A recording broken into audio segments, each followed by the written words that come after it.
y para poderle ver también, o si no, para mí no es dinámico. Para mí es un monólogo nomás y creo que no es mejor. Es mejor si no podemos ver, ¿verdad? Ustedes me ven y yo le puedo ver también para interactuar mejor.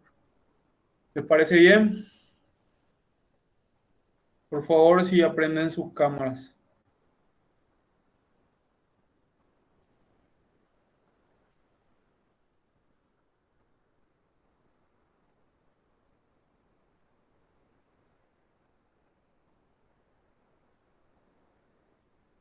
Entonces vamos a tratar de tener una clase muy sencilla, la clase de hoy.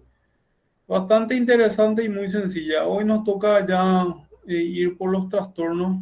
Vamos a empezar con el primer aparato que es el área cardíaca, ¿verdad? Y ver un poco los trastornos y cómo se presentan. Entonces como, quisiera ir hablando con ustedes, ¿sí? Me dicen por favor si ven mi pantalla.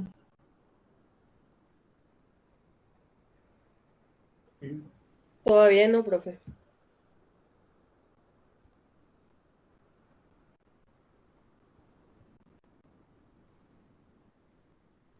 ahí estamos.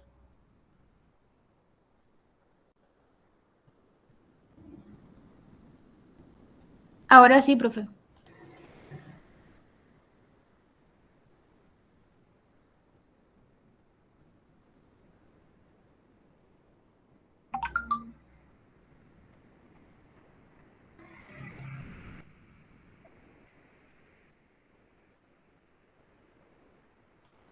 Ustedes no me ven ahí, ¿verdad? Sí te vemos, profe. Ya, yo lo que le quiero ver a ustedes, entonces vamos a ver. Y justo hace mucho frío, profe. Y pues yo también estoy acá en mi casita. Yo sé que la mayoría aquí está en su camita. No importa.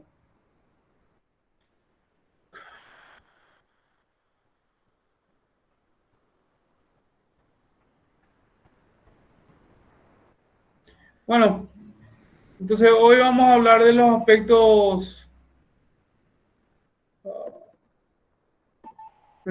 psíquicos de las enfermedades cardiovasculares, ¿verdad?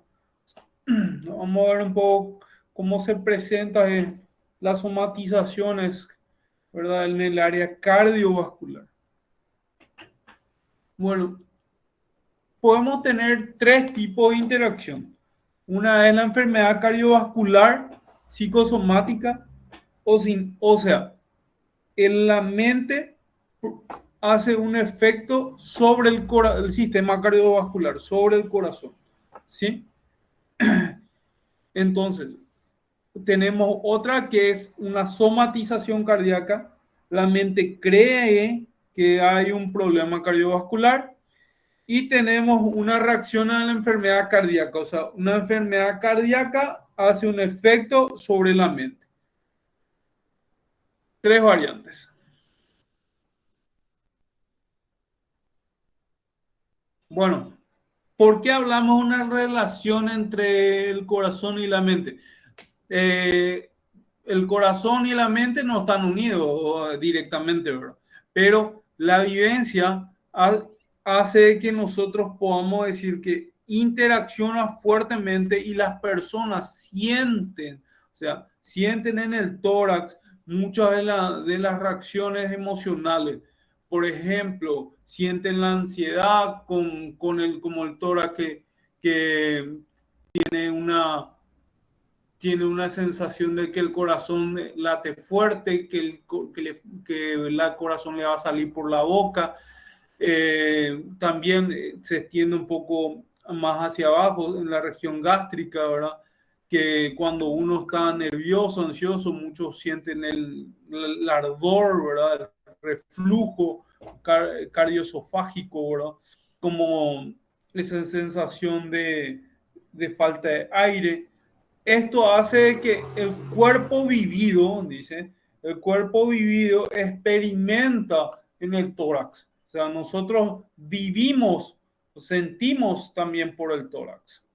Aunque expliquemos millones de veces, y aunque vos todo el día estés trabajando con esto, bueno, seguís sintiendo y por lo tanto hay una reacción. Aparte, tenemos la interacción directa del sistema autónomo y sobre todo el simpático, o sea, el parasimpático y el simpático que están muy, muy interconectados.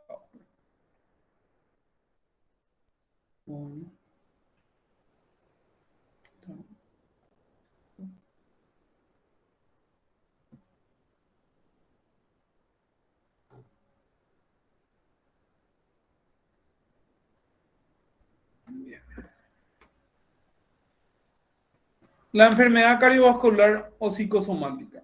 Vamos a hablar un poco de esto primero, que es la mente influyendo en lo que es el corazón. Friedman y Rosenman en 1959, estos eran dos cardiólogos, estudiaron muchos pacientes y se dieron cuenta que tenían ciertas similitudes, ¿verdad? Eran similares en ciertas características de comportamiento. Y ellos definieron estos comportamientos como ambición y hostilidad. Y a esto le llamaron una personalidad Cluster A, de tipo A.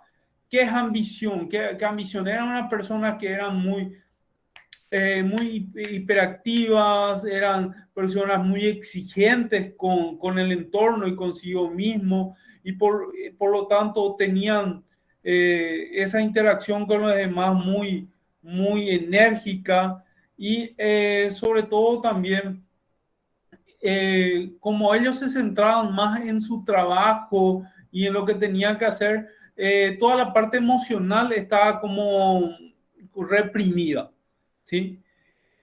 Estas personas tenían características, uno de ser de un egocentrismo muy marcado, y por lo tanto se definían también dos, uno con un egocentrismo tendiente a una autoestima elevada, y otros un egocentrismo debido a que tenían una autoestima baja y querían compensar esto con estas ambiciones, sentirse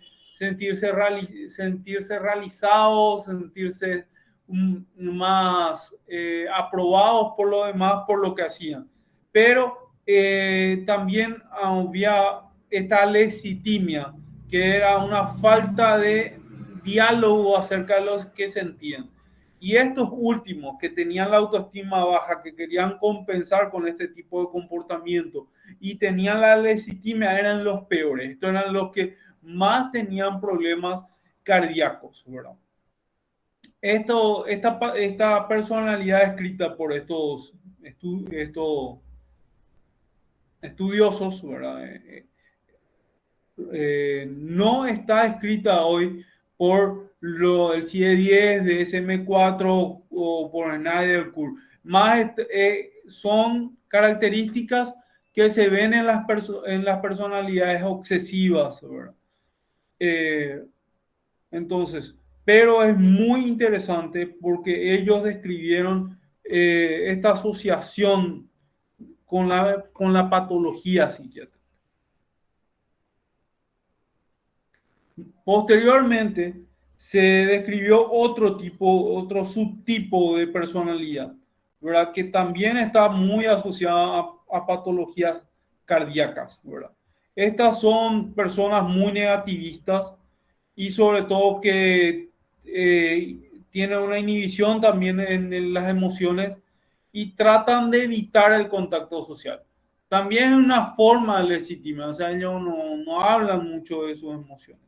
¿Sí? Son ansiosos, melancólicos, pesimistas, socialmente ineptos, no se saben relacionar y tienen pocos lazos sociales, se siente incómodo con las personas. Estas personas, sí. Disculpe que le interrumpa.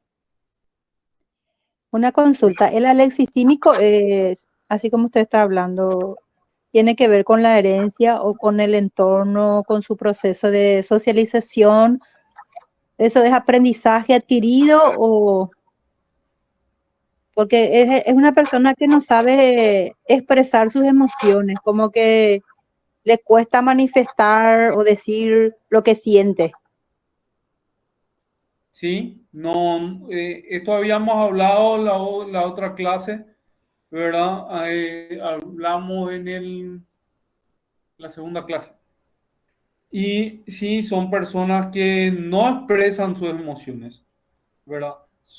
Reprimen esa verbalidad, o sea, no pueden verbalizar.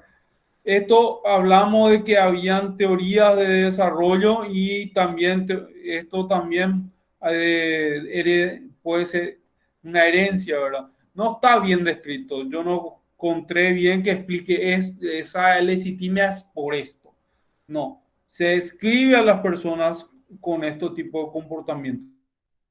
¿Sabe qué? Hoy en día, que la mayoría de los comportamientos de tipo esto, que es un rasgo de la personalidad, son heredados, ¿verdad? Y son heredados debido a que no a un código genético, sino a el enrollamiento de las histonas, ¿verdad? Por cómo están enrolladas las histonas. Y este comportamiento se expresa, pero también se modifica de acuerdo al comportamiento. ¿Sí? O sea, es un conjunto de las dos cosas.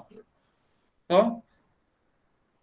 Sí, profe, porque en un evento, por ejemplo, o en un evento de duelo, por ejemplo, uno se percata de que hay personas que manifiestan sus emociones de llanto, expresa su dolor, y hay gente que es muy reservado. Por eso no me preguntaba, profe, porque dentro de un mismo familia, cada uno tenemos nuestros rasgos, nuestras diferencias. Sí.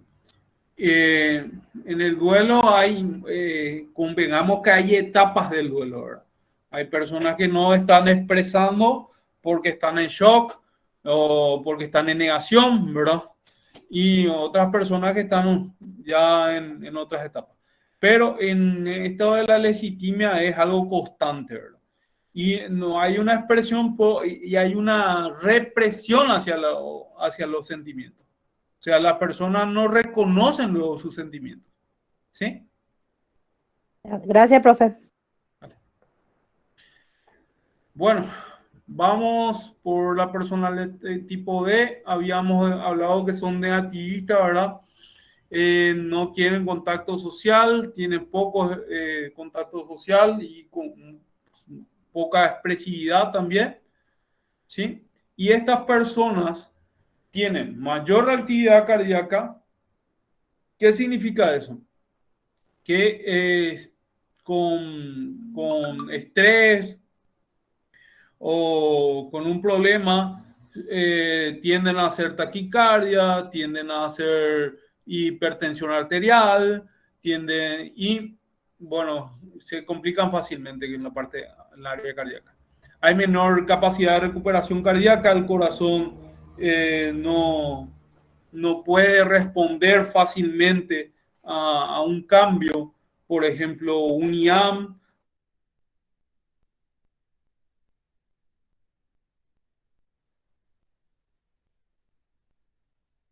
Es más difícil que el corazón vuelva a tener su normalidad, tarda mucho más o no llega.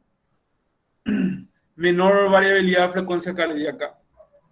Quiere decir que la persona a lo largo de su bagaje de experiencias no puede aumentar o disminuir su frecuencia cardíaca en forma fácil, ¿verdad? Porque esto conlleva que nosotros podamos, por ejemplo, ante un estrés, aumentar nuestra frecuencia, pero al pasar el estrés, tiene que bajar. ¿Sí? Y esto no bajan, estos siguen ahí arriba. ¿Qué es lo que pasa? Como todo esto no hay una buena capacidad, entonces esto va lesionando el sistema cardiovascular. Por lo tanto, hay más arteriosclerosis, hay una enfermedad coronaria, o sea, IAM, o hay anginas, ¿sí? Y esto lleva más fácilmente a la muerte, ¿sí? ¿Sí? Y, o sea, acá abajo nos dice bien, son 4 veces más propensos a la mortalidad. ¿Está bien? Ese es el primer punto. ¿Estamos? La mente trabajando sobre el área cardiovascular. ¿Sí? Acuérdense también de que aquí esta parte también engloba a las personas que tienen hipertensión. Bueno, las personas que tienen hipertensión son muy vulnerables a las emociones, ¿verdad? Personas con irritabilidad o una tristeza marcada tienden a hacer picos hipertensivos frecuentemente. Bueno, vamos a las somatizaciones cardíacas. En las somatizaciones tenemos tres tipos.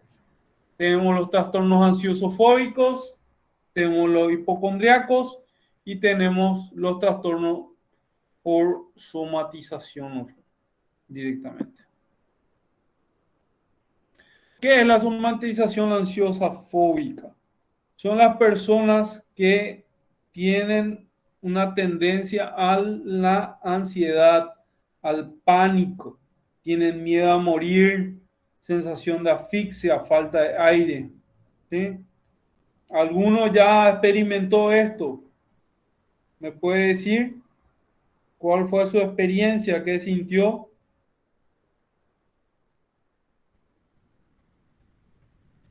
¿Sintió alguno sintió esta sensación de que el corazón le iba a salir por la boca, la sensación de que su corazón latía demasiado rápido, este miedo a morir? ¿Ninguno ahí? Hola, profe, ¿cómo está? Hola. No fue una experiencia particular, pero personal, pero sí de una persona muy cercana, mi primo hermano que no salía del hospital, siempre estaba con crisis de pánico. Él no podía salir de su casa, él no podía estar con gente, sentía que de repente le iba a pasar algo, decía que su corazón parecía que iba a salir de su cuerpo, no podía respirar bien. Llegaba al hospital y él se curaba. Él decía que necesitaba estar con un doctor para que le diga qué le pasa. Se le hizo estudios, se le hizo análisis, todo. Y después recorrió muchísimos doctores, nunca nadie acertaba hasta que llegó a un profesional, no sé especialista en qué, porque no llegué a preguntar eso, pero le dijo, a vos lo que te falta es casarte, le dijo, tenés que tener una mujer, le dijo. Eso fue lo que sucedió. Esa fue la respuesta del profesional. Mira, qué bien. ¿Y se casó y se curó? Se casó, o sea, se juntó, se curó, pero no le fue nada bien en su matrimonio. Duró 3 meses, creo, y terminaron. O sea, él, él incluso llegó a decir que quería seguir psicología porque se fue a tantos psicólogos, nunca consiguió ninguna respuesta en ningún lugar, y él vive así ahora. Y le hablo de algo reciente, su matrimonio fue ahora en diciembre nomás y ya se separó. En abril se separó. Qué lástima, Sí. qué lástima. Bueno, había una experiencia. Acá en Paraguay, yo tuve que hacer un tiempo, bueno, yo hice mucho tiempo, luego fui practicante en emergencias médicas por 4 años, practicante mayor, practicante adjunto, practicante mayor, y eh, vi bastante estas crisis, pero eso fue hace mucho, hace pocos años tuve que otra vez hacer en un hospital general, más hacia el interior. Era frecuente, muy frecuente, que a esta hora, vamos, ahora son las 8:30, 9, 10, cuando las personas estaban llegando de su trabajo, cuando se disponían ya para cenar, para ir a la cama, empezaban con sus crisis de falta de aire, venía todo, venía con su familiar, ya entre muchos trayéndole, famoso con su acá tomándose del cuello o con una toalla mojada, ¿sí? Pues por él, ¿verdad? O algunas veces en una silla de rueda, abanicándole el familiar, ¿verdad? Para que le entre más aire, ¿verdad?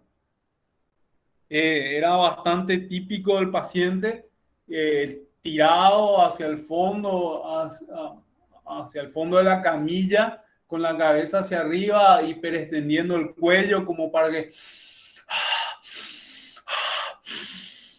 No sé si ven esa cara, así, hiperventilando y tratando de meter a lo máximo el aire. Esa sensación de que no le entra el aire, ¿sí? Es típico del paciente. O agarrándose el pecho, ¿verdad? Y diciendo, doctor, me voy a morir, ¿sí?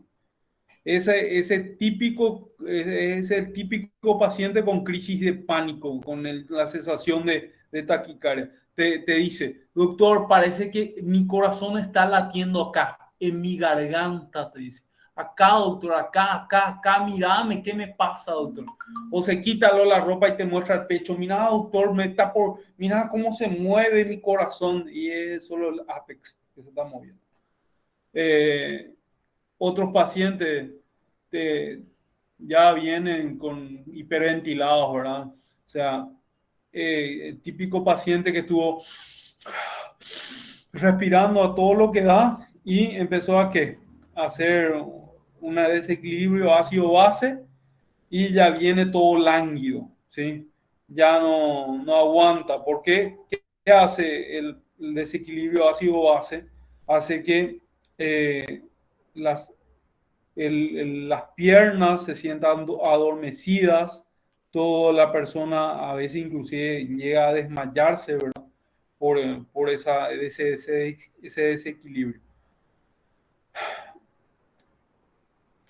Hoy me tuve que atender a un paciente de 46 años que venía del interior. Era un paciente que refería a un cuadro de 6 meses de evolución. El paciente refería que tenía una sensación de aprehensión, sobre todo una angustia marcada. El paciente refería a esto que era no podía tolerar la velocidad. Él era chofer internacional, pero como no podía manejar, iba de acompañante. Y cada vez que el vehículo empezaba a tomar velocidad, él empezaba a sentir esa sensación de taquicardia y empezaba a no tener lugar donde sentarse, decía que se movía, trataba de no mirar, y esto hacía de que él buscara alguna forma de compensación de esa sensación, tratando de hablar, tratando de escuchar algo, pero no podía. Decía que desde hacía meses no podía trabajar por esto y que estas sensaciones eran mayormente, se acrecentaban a la noche, ¿verdad? O sea, la funcionalidad de este paciente había decaído totalmente, ¿sí? Y el pensamiento más frecuente, como habíamos hablado, es el miedo a morir, ¿sí?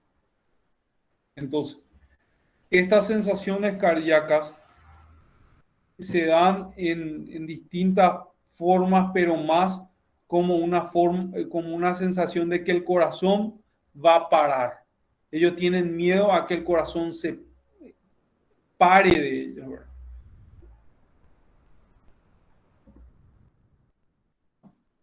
Entonces, ¿qué es lo primero? Hay que hablar acerca de los pensamientos obsesivos y angustiosos. Esto es, no te vas a... ¿sí? Tu corazón no va a parar. Estás respirando. Por esto estás despierto. Por esto no estás desmayado. Por esto seguís vivo. ¿Sí? Porque ellos sienten que no le entra el aire. ¿sí? Hay que explicarle acerca de estos síntomas, contarle, describirle. Es muy, muy importante que uno conozca todas estas sensaciones. Sobre todo pueda describirle aquellas sensaciones inclusive que nos te están contando en esos momentos. Una de las sensaciones, por ejemplo, una de las cosas importantes es empezar a explicarle cada una de las etapas de la ansiedad. Por ejemplo, uno, es que la persona empieza a sentirse intranquilo, ¿verdad? Después, por algo, por ejemplo, un motivo, después siente el corazón, ¿sí? Siente que empieza a palpitar, siente que el tórax no se está moviendo o que empieza a entrar poco aire. Después empieza a respirar cada vez un poco más profundo, más rápido. Después siente una sensación de cosquilleo acá en la región de la nuca. Siente una sensación de escalofríos, ¿sí? Que va de la punta de los pies hacia arriba, ¿sí? Esto también se acompaña después de una sensación de adormecimiento de las extremidades, ¿sí? Sobre todo el pie y después en la mano, ¿verdad? Después, ¿qué pasa? Esto también se generaliza y empieza a haber un dolor de cabeza, empieza a nublarse la visión y después puede tener esa sensación de pérdida de fuerza y sentarse o caerse. Si uno le explica en forma detallada, el paciente va consintiendo y va diciendo, esta persona entiende y sabe, y por lo tanto le da seguridad. La persona que está en una crisis de ansiedad o pánico necesita una seguridad, y sobre todo también necesita saber que vos entendés y que esto no es de origen cardíaco. Te hay que explicarle bien, ¿sí? Las cuestiones cardíacas. Tu corazón late, vas a sentir, porque vas a sentir nomás luego. Tu tórax, hay un lugar donde se llama el ápex que se ve nomás luego como tu corazón, ¿sí? Se mueve, eso es normal, ¿sí? Que tu corazón se acelere cuando vos estás nervioso es normal. Que tu presión aumente cuando vos estás nervioso es normal. Yo le suelo explicar a mis pacientes, mira, vos tenés un auto, cuando tenés que arribar, tenés que ir a una arribada, ¿verdad? Vos tenés que hacer algo. ¿Qué tenés que hacer para pasar eso? Tenés que acelerar. Entonces, ¿qué hace? Tu motor de tu auto trabaja más fuerte para darle la potencia necesaria para enfrentar ese desafío que es pasar esa arribada. También cuando vos estás nervioso, tu corazón siente que vos necesitas hacer algo, por ejemplo, pelear o, por ejemplo, reaccionar ante algo. Entonces, ¿qué le da? Más fuerza a todo tu organismo, porque dar más sangre a todo tu cuerpo es dar más glucosa y más oxígeno. Entonces, vos vas a sentir de que tu corazón está más acelerado. Explicarle esto le tranquiliza al paciente, pero decirle sobre todo también, hey, lo que te pasa es algo importante, es tu mente. No es decirle, no, no es nada, no, no te pasa nada, porque eso es peor para el paciente. Así mismo es, profe. A mi primo le decían eso. A vos no te pasa nada, vos no tenés nada. Tus estudios dicen que está todo bien. Y él llegaba así como usted contó. Se tiraba hacia atrás, se agarraba el pecho, se agarraba el cuello, le decía, quería que le pongan oxígeno, decía que se estaba por morir. Desesperante era. Desesperante. Muchas gracias. Realmente tenemos que hacer un diálogo franco con el paciente, entender esa necesidad cognitiva que tiene. No es nuestra necesidad solamente de hacer pasar ese momento. El paciente necesita seguridad y esa seguridad tiene que ser con información bien relevante para él. Estamos. Bien. Este es el siguiente tipo. El anterior hablamos de la ansiedad, ¿sí? De la ansiedad en sí y del pánico, esa sensación. Este es la somatización hipocondríaca. El paciente está obsesionado con el área cardíaca. Él piensa en su área cardíaca. Él dice que me llegó una vez un paciente que había tenido un consumo de cocaína. Este paciente era luego muy ansioso, tenía varias crisis de ansiedad, ¿verdad? Era una persona, como hablamos del clúster A, era muy exigente, era una persona de alto desempeño, pero él había consumido cocaína en una ocasión. ¿Y qué es lo que hizo? Hizo una crisis de pánico.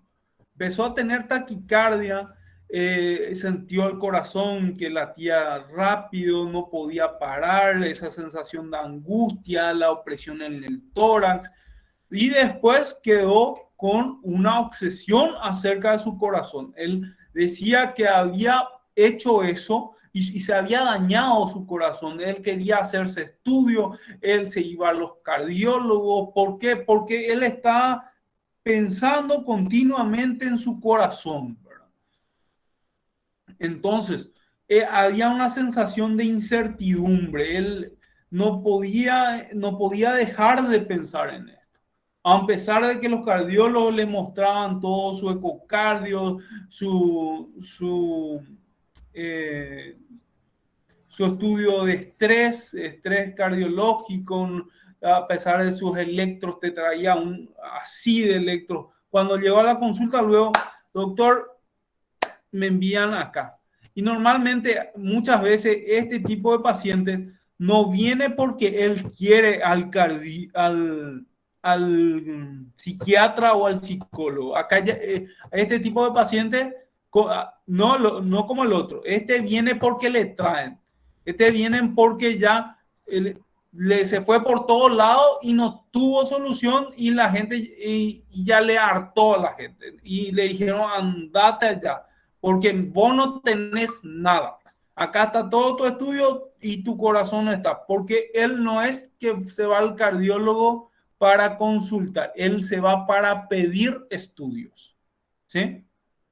Él está obsesionado con las enfermedades. Él te leyó las arritmias, te leyó los infartos, te leyó las anginas, te leyó todo. Él te lee, ¿sí? Te viene así, bien pulido, o sea, bien elaborado las ideas, ¿sí?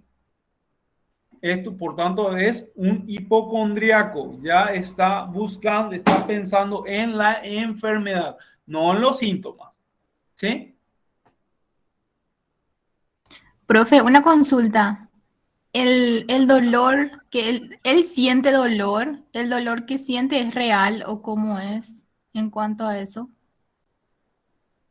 Sí, tiene sensaciones cardiológicas. ¿Sí? Este no es como el otro. Este es aquel que ya está pensando en su enfermedad y por lo tanto siente su corazón. ¿Sí? Y entonces, lo subjetivo y lo objetivo acá va mezclado. ¿Sí? Por eso estamos hablando de una somatización. ¿Sí? Entonces, si siente o no, el dolor para él existe, como para nosotros existe. O sea, pero tenemos que hacerle entender de que esto es por un pensamiento reiterativo, una rumiación del pensamiento, yo le llamo, o un un pensamiento circular, ¿verdad? Que él está pensando y pensando sobre lo mismo, ¿sí? Y él tiene acá el fenómeno amplificación sensorial, ¿sí? ¿Cómo es esto? Es algo normal, pero que él, como presta tanta atención, ¿sí? Esto lo siente más que otros. ¿Eh? ¿Está bien? ¿Te respondí a la pregunta? Sí, profe. Bien, en estos casos tenemos que ir dilucidando, ¿sí? Lo que es lo cognitivo-conductual, tratar de trabajar con esos pensamientos automáticos y por qué se van generando esos pensamientos, como hablamos de como le dije, ese paciente que es cocaíno, que probó la cocaína, ¿sí? Hablar acerca de ese tema, cuándo fue, cómo fue, si él volvió a hacerlo o no, si se siente el culpable o no de haber consumido, por qué y demás, y todo esto que conlleva a su obsesividad. ¿Está bien? Y este es el último en estas somatizaciones. Son el típico abuelito. La somatización como actividad, como actitud vital.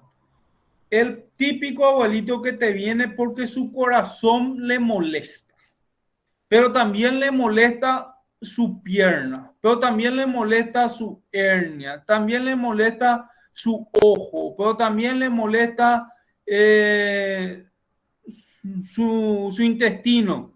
O sea, te viene con el síntoma del corazón, pero puede variar. Varía y varía, ¿sí? Y él está más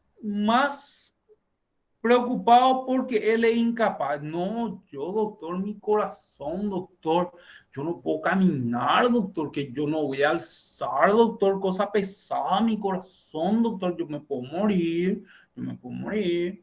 No, doctor, yo me recuido, eso de salir mucho al sol, eso me puede dar un patatús, ¿verdad? Te cuentan muchos síntomas, pero él sobre todo lo que te dice es que él está enfermo y que él no puede hacer ciertas cosas, ¿sí?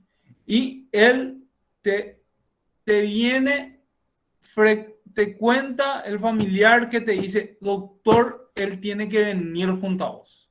Él tiene que irse junto a su médico. Si le habla a su médico, él ya se sanó todito, ¿sí? ¿Escucharon alguna vez alguno de esos? ¿Alguna abuela, algún abuelo? Profe, Mi abuela, mi profe, ab- así mismo es. te iba a decir eso. Pero a mi abuela, profe, le daba a la noche.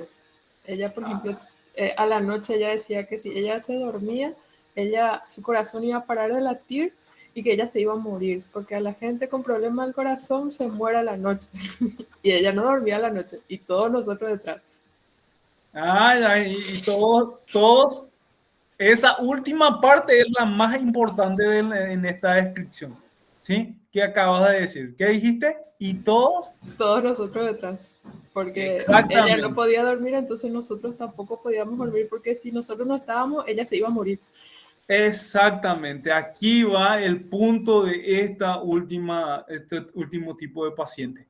Ellos quieren que vos estés ahí. El médico tiene que estar ahí, ¿eh? El médico tiene que prestar atención, el médico tiene que estar interesado, ¿sí? Y también los familiares detrás, ¿ah? Esto si no se logra, hay frustración y después que hay hostilidad, ¿sí? El paciente ya no le quiere al médico, quiere irse a otro médico. Él no le comprende, no sabe lo nada ese médico, ¿sí? No sabe lo nada ese profesional. ¿Está bien? Entonces tenemos que ver estas cosas. Profe, Sí, dicen, este médico me dio y no me dijo nada, ni un remedio no me dio, eso no sirve, me dice mi abuela cuando se va al médico. exactamente. Es muy típico la bajada de caña después al profesional, a la salida, ¿verdad? Y ya no vuelve. Bueno, pero en estos casos, ¿qué hay que hacer? Y hay que escuchar al paciente detalladamente. Hay que mirarle, hay que tocarle dónde lo que te duele, cómo te duele. Y no es solamente el área cardíaca, no te duele otro lado más. Contame cuándo comenzó, darle tiempo y después, y es serio, y cada uno de los detalles. Vamos, ese paciente se va a sentir que contenido por usted. Y después va a pasar a otro síntoma y usted va a poder abrir las puertas para hablar de vivencias y llegar al núcleo de este problema, que muchas veces es la soledad, otros casos es el sentimiento de abandono, ¿sí? Y otro es el sentimiento de incapacidad, ¿sí? Bien. Profe, Sí. pero eso también, como usted dijo, el tema de la vivencia. Yo, por ejemplo, siempre analicé el caso de mi abuela, ¿verdad? Porque era muy... A partir de las 8 de la noche ella empezaba con sus problemas, ¿verdad? Y mi abuela, por ejemplo, siempre crió 10 hijos y era una señora muy guapa. Después empezó con problemas del corazón, con su problema del corazón, entonces todo el mundo, no, que mamá no haga, que mamá, que abuela no haga, que todo así, ¿verdad? Eso también nos puede haber influido en ese sentimiento que ella tenía la noche. Sí, sí, bastante, porque acordémonos que estas enfermedades están asociadas mucho con estrés y el estrés está asociado con el sedentarismo, ¿vamos? Entonces nosotros tenemos que tener una visión holística del paciente, o sea, ver todo lo que conlleva a su vivencia. Aparte también, nosotros tenemos un paciente ansioso, paciente sedentario, paciente estresado, no va a poder dormir. Y después ese paciente cuando llega la hora de dormir se siente mal. Mucho también de esto, ¿por qué se da mucho a veces a la noche con los abuelos? Porque es la hora donde están todos en la casa, ¿sí? Y ahí conllevan muchas de las cosas. A las 9 de la mañana no está nadie, ¿sí? Cuando llegan todos, la abuela quiere tenerle a todos cerca. También hay ahí un tema, ¿sí? Bueno, porque estamos hablando de la necesidad de atención, ¿sí? ¿Estamos? Bien. Y vamos por el último, que es la reacción ante una enfermedad la reacción ante una enfermedad. Hoy en día se habla mucho de la relación de el infarto y las enfermedades antes, durante y después del infarto. ¿Sí? Puede ser estrés, puede ser depresión, puede ser ansiedad. En este caso vamos a citar un poco a este estudio de Prasured y Smith en el 93. Ellos describieron esa asociación de la depresión con el infarto, ¿sí? Entonces, estas personas dijeron que si una persona tiene depresión y sufrió un infarto, tiene 4 a 10 veces más probabilidades de morir, ¿sí? O sea, comparado con uno que no tiene esa enfermedad de base, que es la depresión. Un corazón que está afectado por las emociones, ¿tá? Y otro era Takayasu, no le puse acá. Takayasu es un síndrome de el corazón roto, dicen. Es un síntoma, perdón, es lo mismo que un infarto, ¿sí? Pero la persona tiene un evento que le habrá provocado una depresión, una angustia marcada o un estrés bien grande, ¿sí? Y esa persona, ¿qué hace? Hace un dolor de tipo anginoso igualito que el dolor del infarto. ¿Cómo el dolor del infarto? El dolor del infarto es como si fuera que te metieron un cuchillo en el tórax y que no mejora con analgésicos comunes y que es asfixiante. Por eso te digo que te metieron un cuchillo, porque va de la región anterior a la región posterior y se irradia la paleta. Entonces, ese dolor es tan intenso que no mejora con nada, y en el caso de una enfermedad Takayasu, inclusive hay elevación del ST sin alteración de las enzimas cardíacas. ¿Sí? Quiere decir que inclusive altera la forma en la cual el corazón trabaja. Entonces, hoy en día, sí o sí podemos hablar de que la mente influye en el corazón y el corazón en la mente. ¿Sí? Entonces, nosotros manejar estos casos es interesante siempre tener toda la información disponible, a ver qué está pasando y por qué. No solamente si no hay ni una alteración orgánica en el órgano, en el cuerpo, nosotros ya podemos decir que es algo somático. Tiene que haber todo este conjunto de cosas, ¿verdad? Tiene que haber algo detrás, algo en su mente. Tenemos estas sensaciones, estas reacciones, podemos tener motivos o no. Y acuérdense que en las fobias no tenemos que centrarnos solamente en los motivos, porque o si no, las personas que hacen es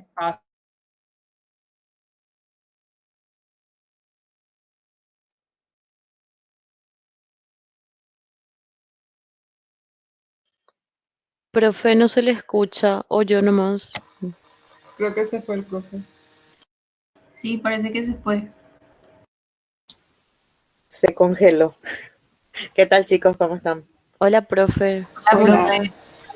Hola, profe Carol. ¿Cómo andamos? ¿Todo bien? Con mucho frío, profe. habitación, una persona. Ay, no me hablen de eso. Que yo hoy me tuve que ir al trabajo y con 1 grado me fui. Casi que me congelé ahí en el hospital. Hola, profe, ¿qué tal? ¿Volviste? Hola. ¿Te congelaste? Sí, me congelé, disculpen. ¿Dónde me quedé? ¿En el perro? La verdad que no te escuché. Bueno, terminamos acá, vamos a hablar un poco. Quiero verles, quiero hablar un poco, a ver qué quitaron. ¿Me ven ahí? Yo les veo ahí. Sí, profe, se le ve y se le escucha bien. Bien. ¿Alguna pregunta más? Vamos a dialogar un poco acerca de esto. Esto es demasiado importante. Sí, es bastante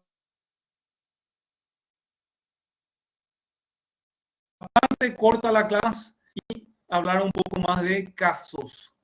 ¿Alguno vivenció algo más?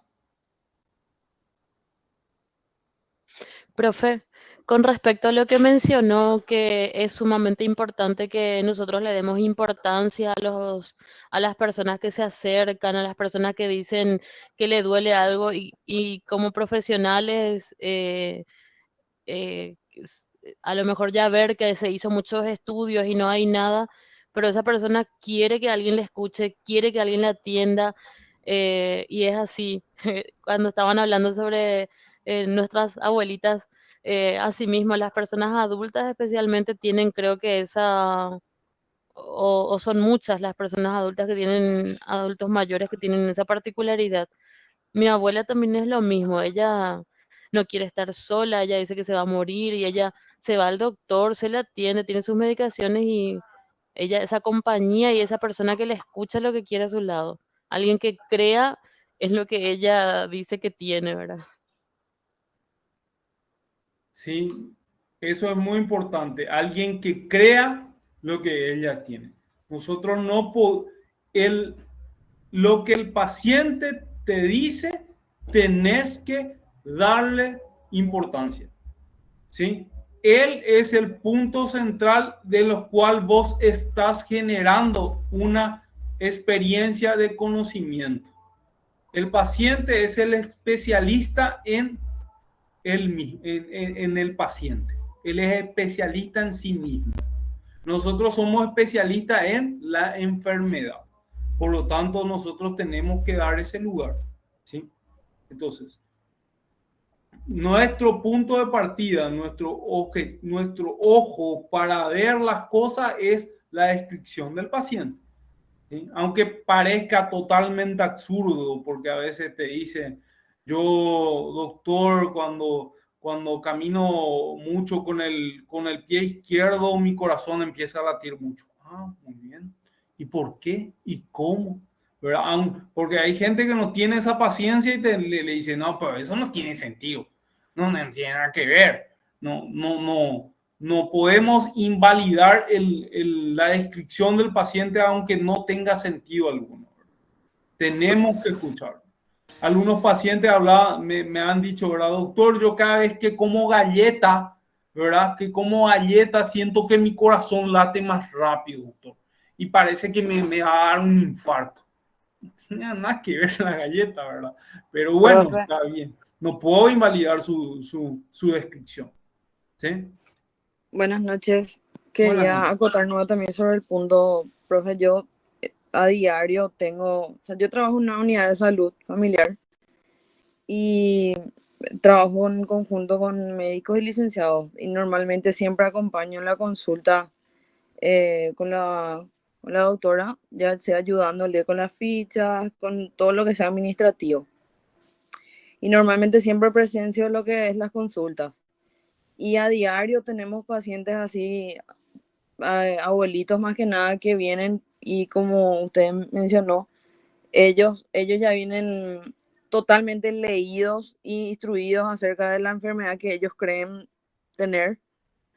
Y en realidad incluso ellos vienen a veces a pedirle al médico que le dé tal remedio. Ellos no le dicen al médico, por ejemplo, ¿será que puedo tomar? ¿O qué me decís vos? Ellos directamente a veces le dicen, ¿será que me puedo hacer una receta de tal cosa? Hasta ese punto, ¿verdad?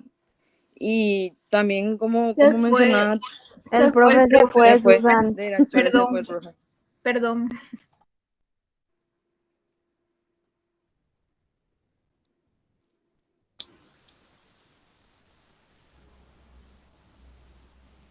Ahí volvió.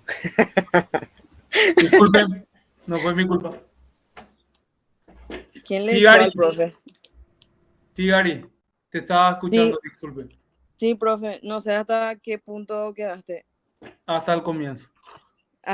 Bueno, no. Y estaba mencionando nomás que suelo acompañar las consultas normalmente con mi jefa, que es médico familiar, y estoy ayudándole en lo que es planillas, ahora todo lo administrativo. Suelo presenciar lo que son sus consultas ahora con sus pacientes. Y la mayoría de los pacientes que tienen esta característica son los abuelitos, como estaba mencionando ahora.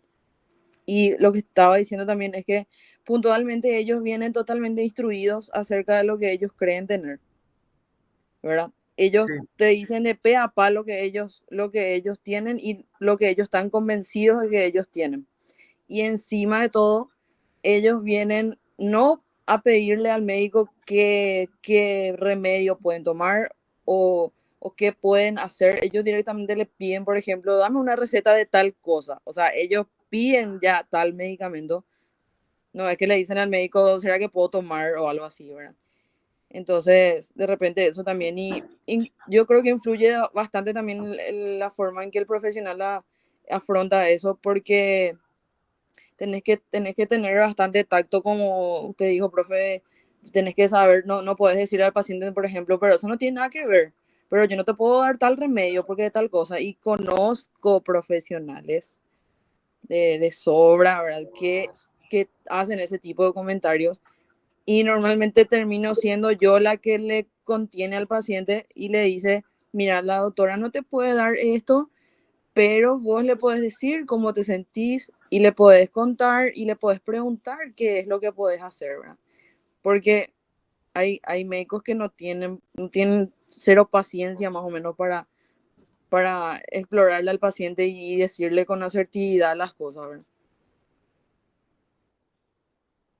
Cierto, Susana, muchas gracias por tu acotación.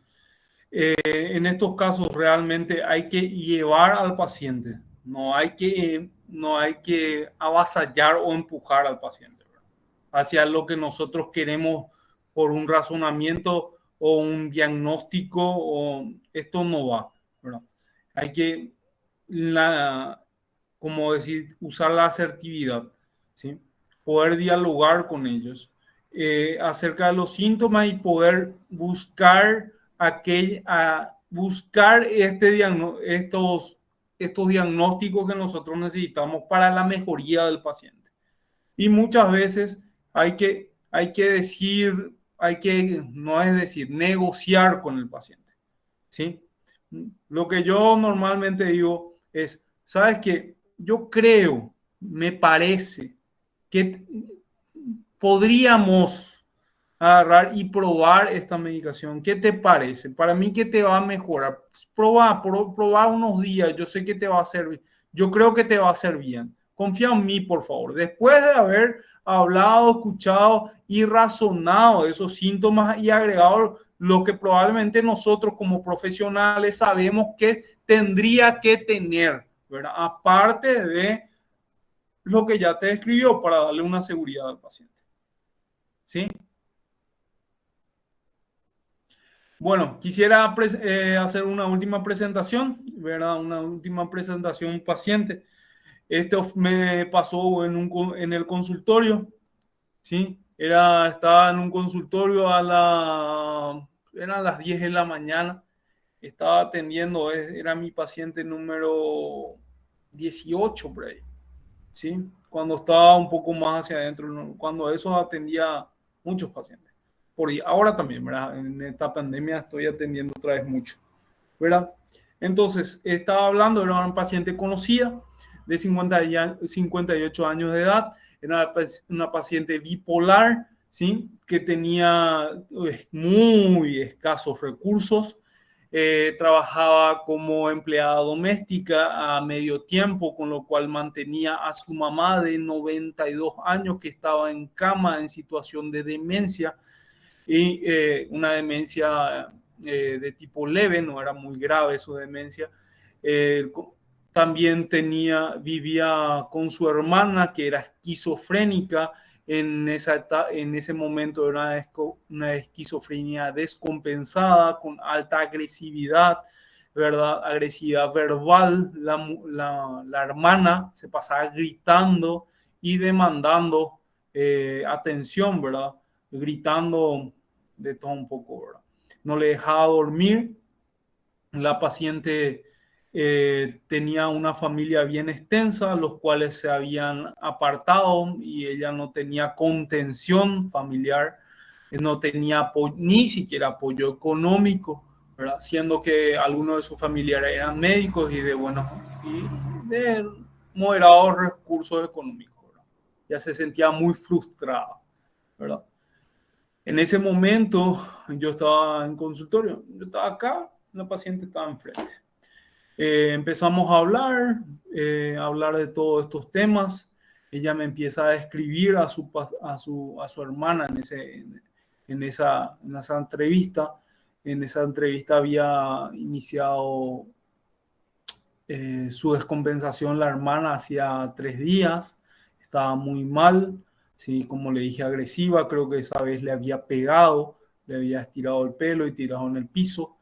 Y ella se sentía muy agobiada, no podía más, ¿verdad?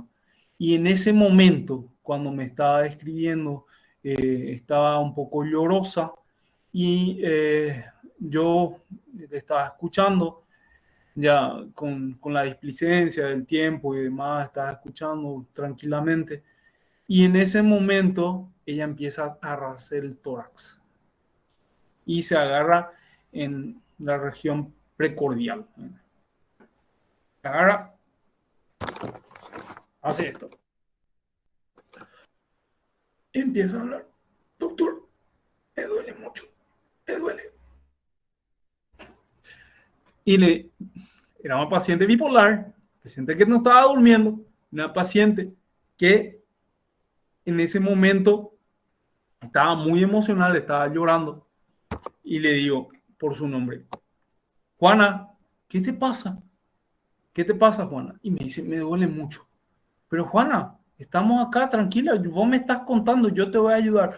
No, doctor, no puedo, me duele mucho. ¿Y qué te pasa? ¿Te sentís que tu corazón late? No, me duele, doctor, me duele. Y sí, está latiendo mucho, pero me duele. Y le empiezo a preguntar, ¿qué te pasa, Mari? Tranquila nomás, o sea, ¿no querés un vaso de agua? Sí, doctor, pero me duele mucho. En ese momento me doy cuenta que no era una crisis de angustia, no era una crisis de pánico, no era porque ella estaba llorando, estaba haciendo contenido. Algunas veces hay crisis de pánico cuando la persona está emocionalmente, pero en este caso ella no estaba angustiada por su corazón, no estaba pensando en esto, no tenía antecedentes de estas crisis de ansiedad y pánico. Y entonces directamente me levanto y le llevo a la urgencia. Al estar en urgencia, le hacemos un electrocardiograma, hay una elevación del ST sin enzimas cardíacas. La paciente hizo una angina, ¿sí? Hizo un tacallazo, como habíamos hablado.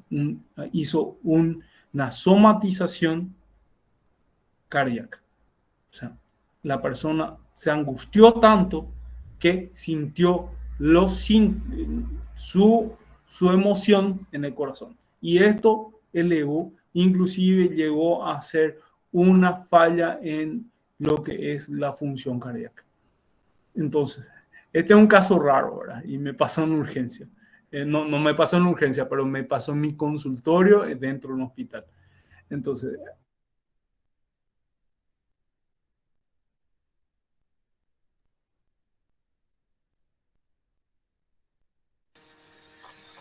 ¿Alguien le escucha al profe?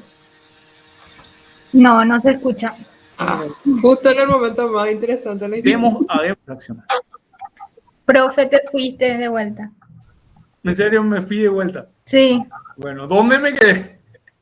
En que este fue un caso que te pasó a vos en un hospital y le tuviste que llevar a urgencia y ahí te quedaste congelado. Me fui en la urgencia, la paciente hizo una elevación del ST sin enzimas cardíacas, hizo un síndrome del corazón roto, o sea, tacallazo. La paciente somatizó, o sea, sus emociones llegaron a hacer una reacción en su corazón, ¿verdad? Es un caso raro, ¿verdad? Me pasó en mi consultorio y con una paciente, ¿verdad?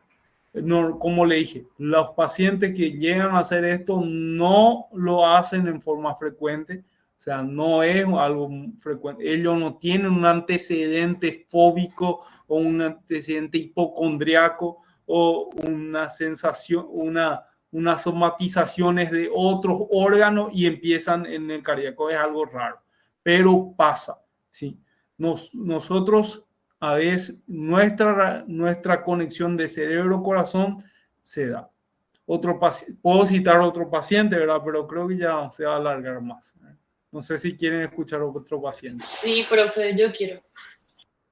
Bueno, vamos a hablar de un paciente de sexo masculino de 35 años de edad. Era un paciente que, esto es una descripción, ¿verdad? No fue en consultorio. El paciente era la descripción de las 8 de la noche. Paciente llega a la casa, llega con su familia, estaba casado, con hijos, con un trabajo estable, con una economía adecuada, muy buena. El paciente estaba en una situación estresante,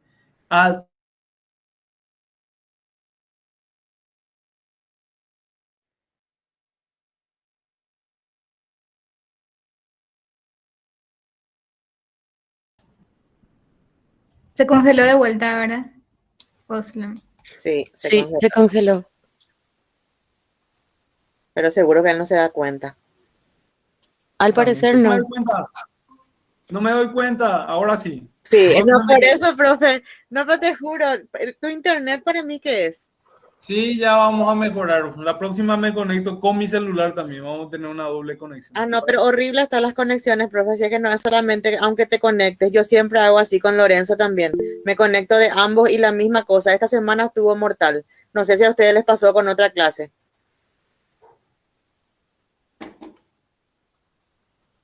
Bien, ¿en qué parte del paciente me quedé? Que estaba con mucho estrés, profe. Ya. Estaba con mucho estrés y estaba con poco. Voy a entrar en mi celular también. Estaba con, no, así no, ya terminamos. Estaba con poca contención, ¿sí? El paciente llega de hacer ejercicio físico, estaba relajado, se había dado un baño y en ese momento estaba con su esposa, se acuesta en la cama y le dice a la esposa, por favor, me siento raro, algo me pasa, no me siento débil.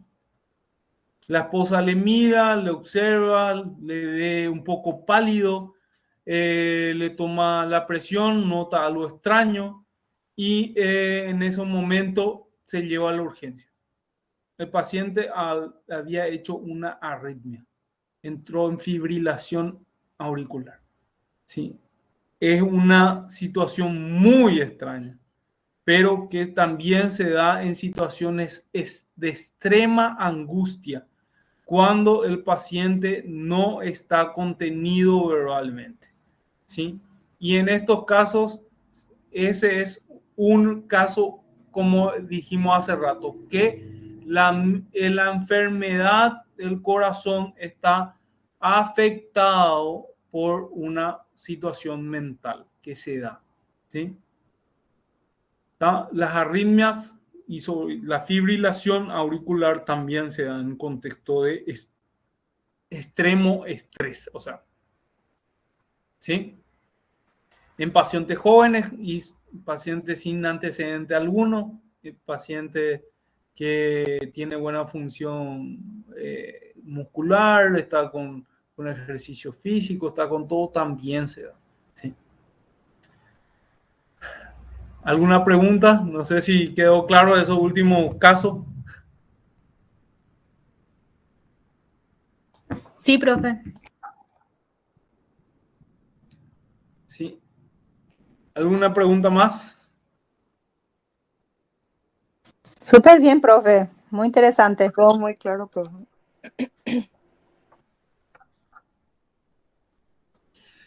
Muy bien.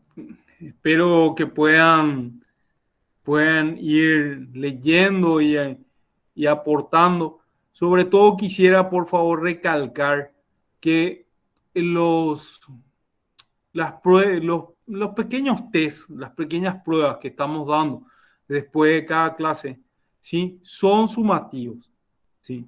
Van directamente a su nota final, ¿sí? Van a ayudarle a ustedes. Por favor, no pierdan esos puntos de vale. Esos son puntos muy, vamos a decir, muy fáciles, ¿verdad? Por favor. Y lo que yo le estoy quitando son cosas importantes que van a ser probablemente preguntas de exámenes y que están directamente en la presentación. ¿Sí? Gracias, profe. Bueno, no sé si Carolina, ¿querés agregar algo más? ¿Alguna experiencia? Experiencias tengo varias en el consultorio, porque allá donde estamos, vos sabés, profe, que en un hospital y más como es IPS, hay casos y casos. Eso que comentó Susana, por ejemplo, Susan, perdón, lo que comentó ella, por ejemplo, del tema de los medicamentos, muchas veces no es por querer salir a favor de los pacientes, ¿verdad? En este caso de las personas ya de tercera edad, sino que hay médicos mismos, profe, que de repente yo suelo escuchar en consultorio, porque es un lugar chiquitito donde estoy yo, ¿verdad? Pero los consultorios están uno al lado de otro. Y suelo escuchar cuando le dice, ¿qué vas a llevar? El médico le pregunta al paciente. Y pasa muchísimo, no es así. O el paciente ya viene, vengo para que me hagas el protocolo de estos medicamentos. O sea que ya no hay ese control que hay antes. Y obviamente muy pocos trabajan con la parte de salud mental, por decirlo de una manera. Y también escuché de profesionales decirles, no, vos no le hagas caso a esos síntomas no existen.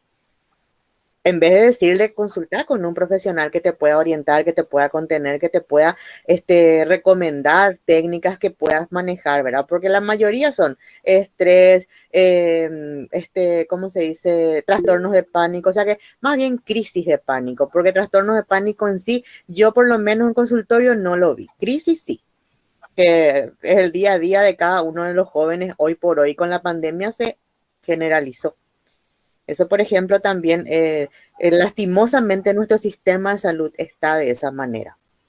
No sé si vos tenés la misma experiencia donde vos estás, profe, porque vos estás en un privado, por ejemplo. En un privado hay un poquitito más por decirlo de una manera, interés por parte del médico.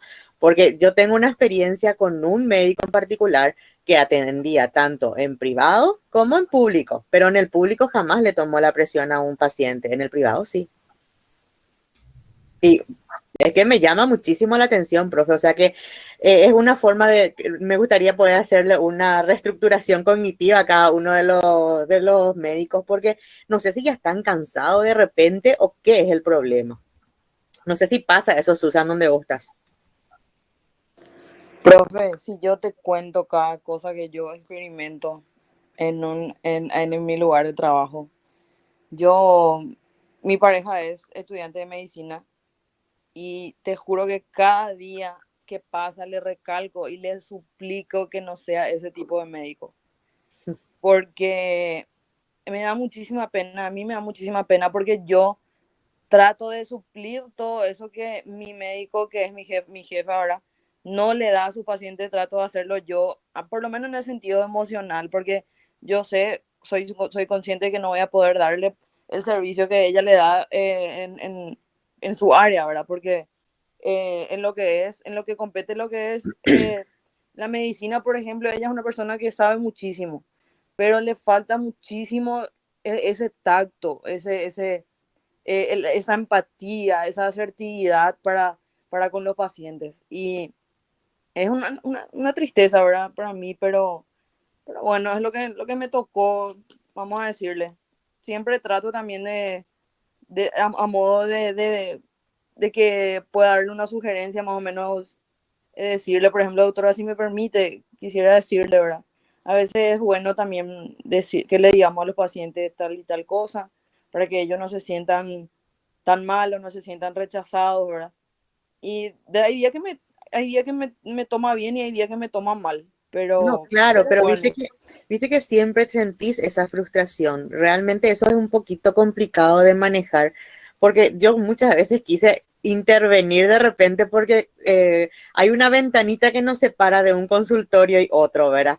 Que a veces me da rabia y quiero ir a decirle, doctora, por favor, pero después ya es meterme en el trabajo ajeno, ¿verdad? Y muchos ya te dicen, vos sos una licenciada nada más, yo soy una doctora, porque ya me pasó, ¿verdad? Entonces, mejor nomás con esa clase de gente no tratar, pero realmente es así, lastimosamente es de esa manera.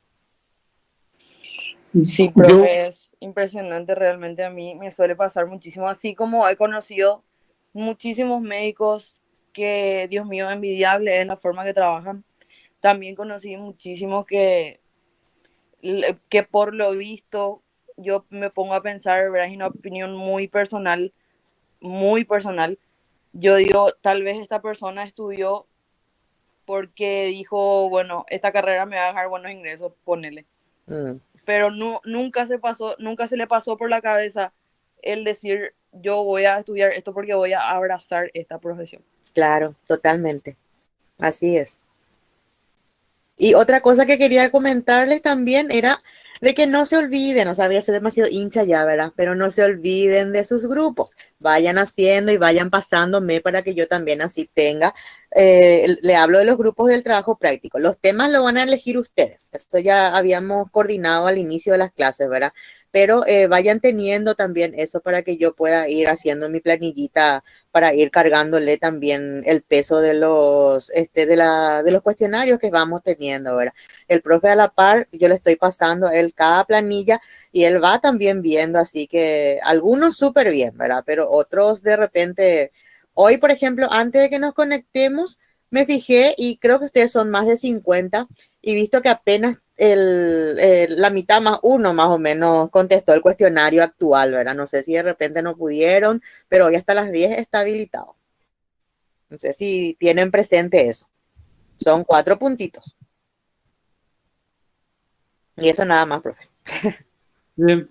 Y sí, recalcarle, hay gente que está perdiendo muchos puntos, hay gente que no hizo ni el 50%. Tienen de una semana para contestar esas preguntas. ¿Está bien? Bueno, esta área vamos a seguir hablando, ¿verdad? Si alguno tiene una pregunta o quiere dialogar acerca de temas anteriores, podemos hacerlo en este último momento, ¿verdad? De lo que es las charlas, ¿verdad? Sería mejor si alguno tiene una pregunta, mandarlo por escrito primero, ¿sí? Bien, creo que por hoy hablamos bastante. Yo sé que hay mucho por hablar, muchos pacientes por hablar. Me voy acordando, yo hoy vi varios pacientes. Yo estoy en el público y en el privado. Y en el público tenemos muchísimos pacientes, ¿verdad? Hoy vi alrededor de 30, ¿verdad? En la mañana había una que había tenido, eso fue muy interesante. Realmente quería yo hablar de la relación médico-paciente. Esa era la idea de hablar la clase pasada que no pudimos tener, ¿verdad? Disculpen porque ahí hubo una descoordinación. Hay los pacientes que van llevados por los familiares, aquellos pacientes que van en negación. Eso es un punto importante que deberíamos de hablar. Hoy tratamos un poco aquellos hipocondríacos que ya van después de vagar por muchos consultorios y son llevados por familiares porque algún médico ya le derivó.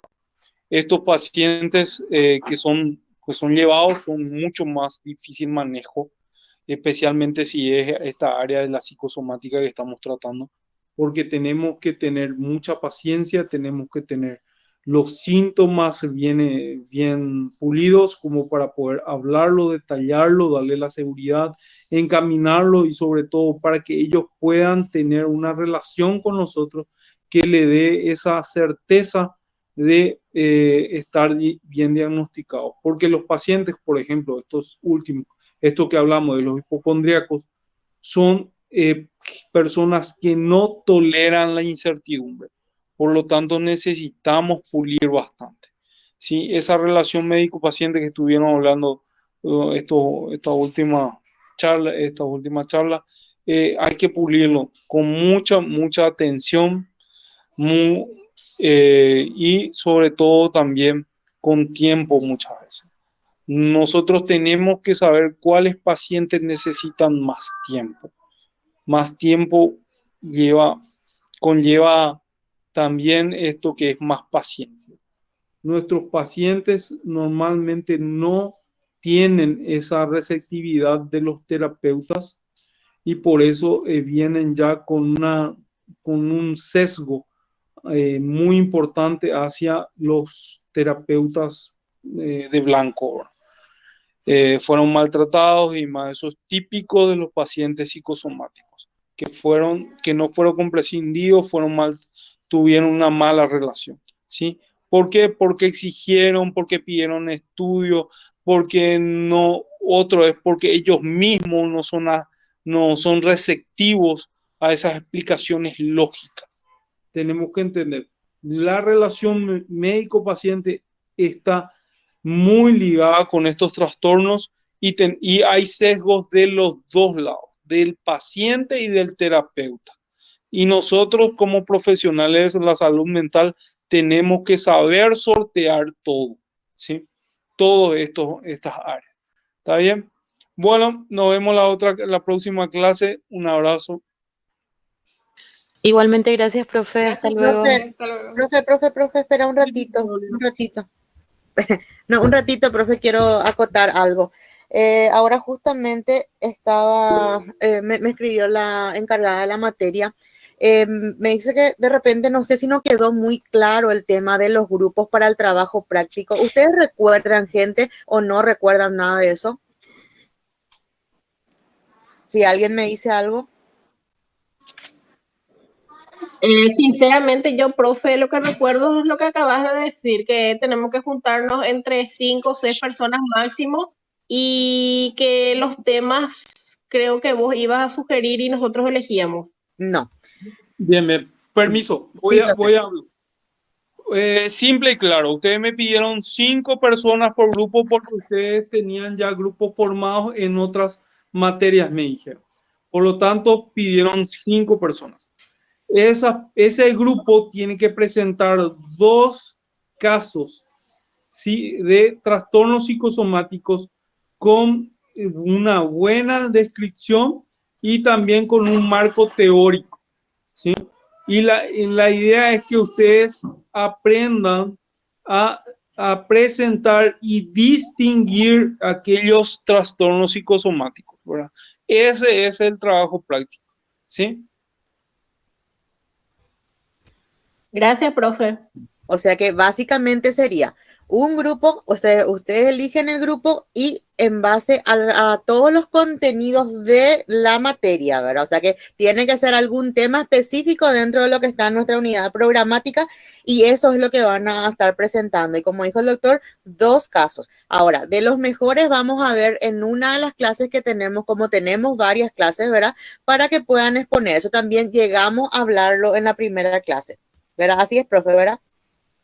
Sí, esto ya queda bajo el criterio después del profesor y con Carolina vamos a elegir los casos, vamos a tratar de que ustedes también se sientan, es- que, que puedan, que puedan aprender y crecer mediante estos casos. Esa es la idea. No es solamente cumplir, ¿verdad? Yo sé que estas patologías ustedes lo van a ver sí o sí en consultorio. Y la idea es que ustedes elijan casos que puedan ser bien estudiados por ustedes. Algún familiar o alguien no quisiera que se vayan a un hospital o buscar algo, casos que sean muy lejanos a ustedes que les cueste estudiar o presentar, ¿sí? Yo sé que entre ustedes luego tiene que haber algunos casos, entre los 5, porque es el 30% de la población tiene algún momento algún trastorno psicosomático. Entonces, tiene que haber uno de los 5 habrá tenido algo. Entonces, por favor, si ya van presentando, porque eso va a ser un requisito para el examen final, van preparando esos trabajos. ¿Podemos ser 6 en el grupo, profe? Máximo. Y 4 mínimo, porque nosotros queríamos 4 luego para que haya más casos y que ustedes tengan un abanico de posibilidades en cuanto a los trastornos, ya que son bastante amplios. Pero lo ideal sería que sean menos cantidad, porque es famoso. En un grupo de 4 personas, generalmente 3 son los que trabajan. Generalmente. Y en un grupo de 6, hay que ver, o sea, que cada uno tiene que aportar algo. O sea, ustedes mejor que nadie saben cuando hacen sus trabajos grupales quién contribuye y quién no, ¿verdad? Pero nosotros, por ejemplo, habíamos dicho eso, llegamos a ese acuerdo de 5 porque dijeron que ya tenían formado sus grupos, ¿verdad? Y ahora no sé, profe, habíamos tanteado que podían haber 2 o 3 grupos que tengan 6 personas, ya que no se sabía con certeza cuántos eran en total. A mí me figuran en el... ¿cómo se dice? En el sitio, o sea, que en la plataforma me figuran 56 alumnos. Esa es la cantidad que me figuran, pero no sé si hay personas que rinden solamente ya final, no sé si hay personas que también tengo entendido que se están matriculando, ¿verdad? Eso es lo que no tengo bien claro. Me fijé porque hay algunos que de repente no contestaron el cuestionario. Yo no sé si son alumnos regulares o no. Eso también es lo que ahora me iba a fijar en el movimiento que tienen dentro de la plataforma, ¿verdad? Para saber si entran o no entran. Pero igual la plataforma notifica cuando el estudiante está en riesgo. Eso quiere decir que nunca entró. Bien, 5, muy excepcionalmente 6. No vamos a tener todo de 6 porque si no, como dijo, no se va a trabajar y la idea no es eso. Como es, Julieta, encárgate de los grupos. Experiencia del año pasado, Julieta. Ay, sí, profe. Acá tengo todavía los vivos recuerdos. No, gente, en serio, formen ya sus grupos. O sea que esta vuelta ustedes eligen. Si ustedes no tienen su tema, ustedes no van a perder. Profe, Carmen. profe, te quiero hacer una consulta, no te enojes conmigo, pero yo ahora recién me estoy incorporando de vuelta a la facultad. Y yo me di cuenta que no no estaba automatriculada en la plataforma. Porque el profe dijo, hoy tienen un trabajo que entregar y yo estuve todo el día hoy en la plataforma para ponerme al día con mis cosas y nunca encontré nada. Entonces dije, ¿qué es lo que pasa? Y a veces nunca entró mi automatrícula en la plataforma. Y yo soy una de esas alumnas que nunca entró en tu plataforma, profe. Perdón. No, tranquila. El tema es que puedas acceder ya a los materiales y que puedas también ver la posibilidad. O sea, que creo que los cuestionarios ya no vas a poder realizarlo. O sea, que no es mucho tampoco lo que perdiste si es en cuanto al primer cuestionario, ¿verdad? Porque era un punto nada más valía. Pero el cuestionario 2 sí valía 4 puntos. Entonces, de repente, eso no sé, Carmen, si pudiste hacer o no el cuestionario. Yo te juro, profe, que ahora cuando el profe dijo que había un cuestionario, yo ahí me cuestioné por qué no me saltó ninguna notificación. Entonces ahí empecé a investigar qué es lo que pasaba. Y a veces nunca me automatriculé en la plataforma en esa materia. Sí me matriculé en la facultad porque me tuve que ir a la facultad a hacer mi matrícula porque no podía luego hacer desde la EALU. Entonces, institucionalmente ya pagué mi matrícula, solo que virtualmente nunca accedí. Ah, ya. Miren, para mí vamos a tratar de tener algunos puntos extra, que a mí siempre me gustó cuando estaba en la facultad como alumno ahora. Y aquellos que se esmeran, vamos a tratar de buscar alguna forma para que puedan ganar unos puntos más extras, ¿verdad? Como una presentación o algo más, ¿sí? Pero esto todavía no coordinamos con Carolina, vamos a coordinar después. ¿Está bien? Sí, profe, muchas gracias. Dale, estamos, nos vemos. Dale. Buenas Profe, noches. algo último. Los puntos de las pruebas, de los cuestionarios que estamos realizando, todos valen un punto, ¿verdad? No. El cuestionario 2 vale 4. El cuestionario 1 vale 1. Porque no podemos utilizar decimales. No, la plataforma nos pide, o sea que coordinación nos pide que no utilicemos en decimales. Entonces, por esa razón cambiamos los puntajes. En total va a valer el 10%. Eso se suma con el trabajo práctico y con las parciales. Vamos a promediar todo, pero que vale puntos, vale puntos. Sí. ¿Está bien? Gracias, profes. Dale. Chau, chau. Buen fin de semana para todos. Feliz Día de la Amistad, profe. Feliz Día de la Amistad. Igualmente, hasta luego. Gracias. Chao. Igualmente.